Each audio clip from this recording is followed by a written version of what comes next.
રામ રામ સીતારામ, જય શ્રી કૃષ્ણ, જય માતાજી, જય ગોપાલજી, ઠાકરજોડી, જય જલારામ, જય જિનેન્દ્ર, જય સ્વામિનારાયણ મહાદેવ, હર હર હર મહાદેવ. કેમ છો? મોજમાં? તો વાંધો નહીં બાપુજી, બિલકુલ મોજમાં રહેવાનું.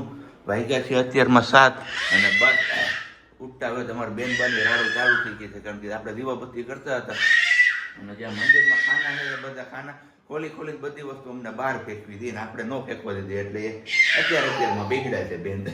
અને હવે એને જવું છે પ્લેટફોર્મ ઉપર. અહીંયા કાંઈ નહીં, સવારમાં ચા પાણી નાસ્તો ને બધું કરવાનું બાકી છે આપણે. અને સવારમાં આજે 3 આમ કહીને તો ભેરાઈ ગયા છે. આમ જો કે સિયાબેનને તો વેક્સિનનું છે અસર, પણ એમના મમ્માને જે પેલી રક્તક થઈ હતી ને, ડાબી બાજુથી હવે જમણી બાજુ મૂવ થઈ ગઈ છે. ડાબી બાજુ બધું મટી ગયું, સાંજે દવા લઈ એટલે પીધી એટલે કે હવે જમણી સાઈડ થઈ ગઈ છે. તો કે આમ થોડુંક હોય કે એક બાજુ મટે ને બીજી બાજુ થઈ, એટલે હવે અમારે એ ગાડલું છે ને ફેરવવાનો વિચાર છે. માથાનો ભાગ પગ બાજુ આવવા દે ને પગ બાજુનો ભાગ માથાની સાઈડ આવવા દે, કારણ કે એ જે લોકેશન ઉપર જગ્યા ઉપર સૂતી હોય ને એ જગ્યા ઉપર ક્યારેક હું સૂતો હતો ને હું તમને અવારનવાર ફરિયાદ કરતો કે કમર દુખે. તો આપણે જગ્યા શિફ્ટ કરી દીધી અને એ જગ્યા ઉપર સિયાના મમ્મા આવી ગયા. તો હવે સિયાના મમ્માને રક્તકનો પ્રોબ્લેમ થવા માંડ્યો, એટલે ખબર નથી પડતી ગાડલામાં એ જગ્યામાં છે શું. એટલે હવે કીધું હાલો કંઈ નહીં, ગાડલાનું પેલી દિશા ચેન્જ કરી નાખી. દિશા મીન્સ કે જે પગ સાઈડનો ભાગ છે એ આગળ લઈ લે, આગળનો ભાગ પાછળ જવા દઈએ અને પછી જોઈએ છે શું થાય છે, નહીતર પછી કંઈક આગળ બીજું વિચારવું પડશે. તો દીવાબત્તી ને એ બધું થઈ ગયું છે અને હવે બસ ચા પાણી મુકાય એમની જ વેઇટ છે. અને આપણો પણ અવાજ થઈ ગયો છે એકદમ ભારે ખમ. જોકે દવા લઈ હોત એટલે આપણે બહુ એટલો ખાસ ઇસ્યુ નથી, પણ શરદી તો હતી એની હારે અત્યારે હવે ઉધરસના ઠણકલા દેખાય છે, એટલે હવે ઉધરસ પણ સાથે થશે એવું લાગે છે. પણ દવા લઈ આવ્યા છે તો પ્રિવેન્ટ થઈ જશે, વાંધો નહીં આવે. અને ક્યાં વહી ગઈ મા દીકરી ક્યાં છે? અહીંયા કપડાં હુકવવા વહી ગઈ છે. તો વેરી ગુડ મોર્નિંગ, જય શ્રી કૃષ્ણ. અરે મોજ ને રોજ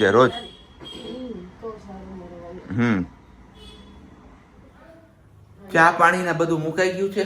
અને આપણા જે વ્યુઅર્સ મિત્ર છે અને એમનો ક્વેશ્ચન છે કે હમણાં સરકડિયા પેલો બહુ વધારે દિવસ યજ્ઞ ચાલ્યો હતો અને તમે લોકો ત્યાં રોકાણા હતા, તો બધા માટે રોકાવાની છૂટ છે કે નહીં ત્યાં, કેમ એ જણાવશો પ્લીઝ.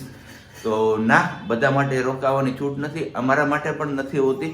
પણ તે વખતે તો પેલું જે 40 દિવસનું યજ્ઞનું અનુષ્ઠાન હતું અને લાસ્ટના જે 5 દિવસ હતા ત્યારે તો સતત યજ્ઞમાં અમારા લોકોએ બેસવાનું હતું, એટલે ત્યારે ઓલરેડી પરમિટ લીધેલી હતી એટલે ત્યાં રોકાયેલા હતા. બાકી કોઈને રોકાવાની ત્યાં પેલી છૂટ મળતી નથી. અને બીજો ક્વેશ્ચન એમનો એવો છે કે તમે વિડીયોઝમાં વારે સરકડિયા જાઓ છો અને ત્યાં જાઓ છો તો પ્લસમાં તમે ઘરની જેમ એકદમ રહ્યો છો, તો એ શું છે એ પણ અમારે લોકોએ જાણવું છે. તો એમનો આન્સર મારાથી બેટર તો પ્રજ્ઞા આપી શકશે. હે પ્રજ્ઞા?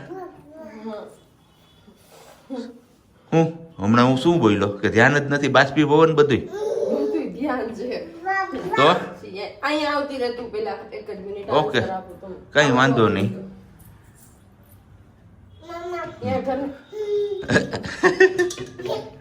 ત્યાં ઘરની જેમ રહીએ છીએ, કેમ કે ઈ મંદિર ગમ અમારું ઘર ચાલે, કેમ કે પ્રજ્ઞાનું પિયર. યસ, ત્યાં બાપજી મહારાજ છે ને એમણે મને આટલી ને મારા સસરાનું ઘર. યસ, તો એમણે મને દીકરી માંગી છે.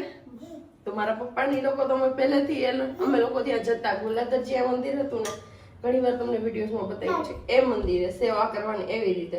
પછી સરકડિયા આવ્યું તો સરકડિયા પણ અમે અવારનવાર જતા. અને દીકરી માયની છે તો મારા કહીને મેરેજમાં જે આપણે કહીએ ને કે લગ્ન કરવાના હોય દીકરીને અને છોકરો ગોતવાનો હોય, તો ત્યાંથી પસંદગીથી માંડીને બધી વસ્તુ બાપજી મહારાજે કરી છે. તો અમારી ચોઈસ કરતા વધારે ચોઈસ બાપજી મહારાજની હતી, કેમ કે એમની પહેલેથી ઈચ્છા હતી કે મારી દીકરીને આપણે ગવર્મેન્ટ જોબ વાળો છોકરો જોઈએ છે. અને હું ઘણી વાર ના પાડતી કે બાપુ એ પોસિબલ નથી, બાપજી એ નથી પોસિબલ. તો કે નહીં ને, ગવર્મેન્ટ જોબ વાળો છોકરો લાવવો છે એમ. રિયલીમાં ધવલ મળી ગયા કે અમારા અહોભાગ્ય હે ને સિયા. તો બસ પહેલેથી તમને કીધું એમ આટલું કીધું એમાં ઘણું આવી ગયું કે નાની હતી ત્યારથી ગોયણી કરતા અને મારા દાદી લોકોને એ લોકો જોડે હું ગોયણી જમવા જતી ને પછી પપ્પાને અમે લોકો એક ફેમિલીની જેમ રહીએ છીએ અત્યારે પણ એમ અને ત્યારે પણ એ જ રીતે રહેતા એટલા માટે અમને મંદિર નથી લાગતું અમને એમ જ લાગે કે હું મારા પિયર જાઉં છું અથવા સિયા એમના નાનાની ઘરે જાય છે અથવા ધવલ એમના સસરાની ઘરે જાય છે કેમ કે ધવલને પણ એમને સામાન્ય જેટલું માન નથી દીકરા કરતા પણ વિશેષ અને જમાઈ કરતા પણ વિશેષ માન આપે છે બુવા બુવા તો આશા રાખીએ છીએ કે તમને લોકોને એટલે જેમને આ ક્વેશ્ચન કર્યો હતો એમને હવે સમજાઈ ગયું છે કે અમે લોકો ત્યાં ઘરની જેમ કેમ એકદમ રહીએ છીએ અને વારે વારે કેમ સરખડીયાના બ્લોગ આવે તો બસ વારે વારે સરખડીયા જવાનું રીઝન એક જ સિયા બેબી કેમ કે એ નહોતી ને ત્યારે અમારા માટે ફિક્સ નહોતું કે ફરજિયાત નહોતું શનિ રવિમાં જવાનું કે રજાના દિવસે પહોંચી જ જવાનું સરખડીયા પણ સિયા આવી ગઈ ને એ પછીથી પાકું થઈ ગયું એ સિયા છે ને એ હનુમાનજી મહારાજની દેન છે અને બાપુ એમને પ્રસાદી માને છે કે માતાજી માને છે એટલે કે નહીં એ મારી માનું સ્વરૂપ છે એટલે થોડુંક વધારે સિયા બેબીને એ માને છે કેમ કે અત્યાર સુધી ક્યારેય બાપજીએ કોઈ પણ બાળકને હાથમાં નથી લીધું પોતાના ખોળામાં નથી બેસાડ્યું પણ સિયા માટે બધી છૂટ અને બધું અને એમના નખરા તમે જુઓ અત્યારે છે ને આમાં અત્યારમાં થઈ ગયો છે કારણ કે દૂધ નખાઈ ગયું છે ગાયનું અને પછી આપણે પૂછ્યું હતું કે આ દૂધ કયું હતું તો કે ગાયનું હતું તો પછી ઉપરથી પાછું આપણે ભેંસનું દૂધ નાખ્યું છે એટલે ચાને એકદમ ઉકળવા દેશું ને ત્યારે કંઈક પીવા જેવી થશે કારણ કે ઓલરેડી પાણીમાં મેં ખાંડ અને ચા નાખીને ઉકાળ્યો હતો એટલે પાણી તો ઓલરેડી જતું રહ્યું છે પેટમાં ગાયનું દૂધ પણ આછું હોય અને માથે જતા મેં ગાયનું દૂધ નાખ્યું એટલે હવે જોઈએ છે કેટલીક વાર ઉકળવા દઈએ છીએ અને બાકી અહીંયા અમારે મયો આઈલે જ રાખશે હે હું લઈને આવા શું કરવું છે વેલેણું કેમ પંખો કરવાનો પંખો કરવાનો છે પંખો નથી કરવાનો બોર્ડની સ્વિચમાં શોર્ટ આવે ને એટલે વેલેણું લઈ સ્વિચ વેલેણું અહીંયા રાખવાનું છે એવું છે તો પછી રોટલી કરવી પડશે હે રોટલી કે નહીં હોય કહીશું રોટલી નથી કરવાની બનાવવાની આ રક્તક થઈ ને એમાં હે ને આમાં રોટલી વણવાની આમાં એવું છે એટલે રક્તક ની રગુ મોકલી પડી જાય પાયા જો કોકુ બોલે મૂકી આવું એની દરવાજો ખોલી દે આગળ ખબર પડે સંભળાઈને કુકુ તો ભલે બોલે ભાવ કોઈની વાત જ નહીં સાંભળવાની ક્યાં છે ભુવા ભુવા તે તો પી લીધું ને હમણાં કાઢ્યું તું ભુવા પીતા ખબર છે ને કોગળો કાઢ્યું કપડા ઈ વેલાનું તાર પપ્પા લાવ્યા જ મમ્માને મારવાની છે તાર માર ખાવો છે તારે માર ખાવો છે કેમ બોલે કુકુ કેમ બોલતું તું હા તારે માર ખાવો છે મારવાનું છે મમ્માને તાર ખાવો છે તમે મારવા લેવાનું મમ્માને જો મારું સિયા તો તારે ખાવો જ માર ચલો બેનવાને સુવડાવ્યા હતા દવા પીવડાવીને કીધું સુવડાવી દઈએ ને તો એક નીંદર કરી જાય ને તો વાંધો ન આવે પણ તાવ હતો ને તો ત્યારે પણ નીંદર ન આવી ને નહીં એવો અણઝપો જ માર્યો અડધી કલાક જેટલો અને ખાલી એક જોકું જ લાગ્યું છે અને હવે સિયા ઊભી નહોતી હું એને એકલી છોડીને આવી હતી ને એટલે દોડવું પડ્યું મારે મને એમ કે ઊભી થઈને ગઈ મેં ના તો પાડી હતી જો બરફ લગાવવો છે આપણે હું કેમ કે જ્યાં વેક્સિન આપ્યું છે ને એ જગ્યા પર છે ને મને ગાંઠ થઈ ગઈ છે એટલા માટે સિયા તો અહીંયા બેસીશ કે નીચે ઊભી રાખું તને હે નીચે ઊભી રહીશ તું કાલ નીચે ઊભી રહે અત્યારે જો ખાવાનું બધી વસ્તુ અહીંયા આપી જો ગાંઠિયા સાગો બોલ ભાખરી બધું આપ્યું જ કંઈ ખાવું નથી અને બસ